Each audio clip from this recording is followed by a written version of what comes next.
एक सवाल जो हम सबके मन में कभी ना कभी आता है, सच्ची कभी न खत्म होने वाली शांति आखिर मिलती कैसे है? क्या इसके लिए हमें सब कुछ छोड़कर ज्ञान की खोज में निकलना होगा? या फिर जो काम हम रोज कर रहे हैं, उसी से ये मंजिल हासिल हो सकती है? ये एक बहुत ही पुराना सवाल है और आज हम इसी गहरे रिश्ते को, ज्ञान और कर्म के इस संबंध को समझने की कोशिश करेंगे। तो सवाल बिल्कुल सीधा है। ज्ञान श्रेष्ठ है या कर्म? कौन सा रास्ता बेहतर है? ये कोई आज की बहस नहीं है, ये सदियों से चली आ रही है। क्या दुनिया से दूर होकर ज्ञान पाना सही है, या दुनिया में रहते हुए अपने कर्मों से ही उस ज्ञान तक पहुंचा जा सकता है? चलिए देखते हैं कि दर्शन इस बारे में क्या कहता है। देखिए, हमारे प्राचीन ग्रंथ इस पर एक बिल्कुल साफ नजरिया देते हैं।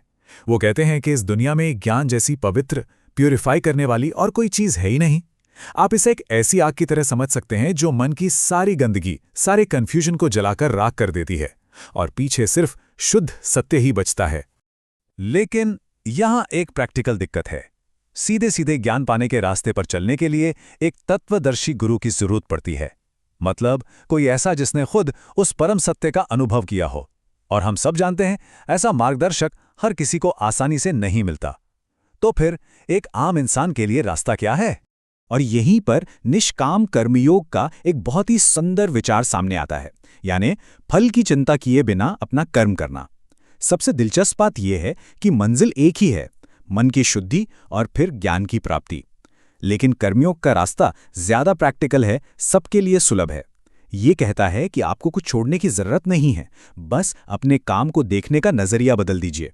तो ठीक है, अगर हम कर्म के रास्ते पर चलकर ज्ञान पाना चाहते हैं तो ये होगा कैसे? क्या सिर्फ काम करते रहना ही काफी है? नहीं।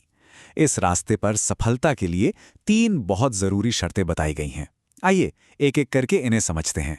पहली शर्त है इंद्रिय विजय। इसका मतलब है अपने मन को पसंद नापसंद के असर से बचाकर अपना काम करना।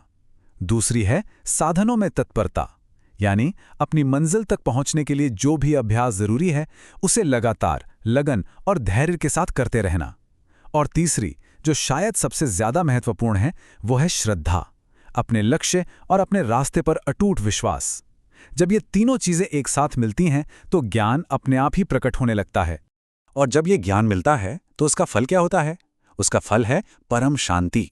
ध्यान दीजिए, ये वो वाली शांति नहीं है जो कोई अच्छी चीज मिलने पर थोड़ी देर के लिए मिलती है और फिर चली जाती है। नहीं, ये एक ऐसी गहरी स्थिरता है जो मन की सारी बेचैनी और बंधनों को हमेशा के लिए खत्म कर देती है। इस परम शांति और दुनिया के आम सुख में जमीन आसमान का फर्क है। दुनिया का सुख तो बाहरी चीजों पर निर्भर करता है, वो टेम्पररी है, आज है कल नहीं।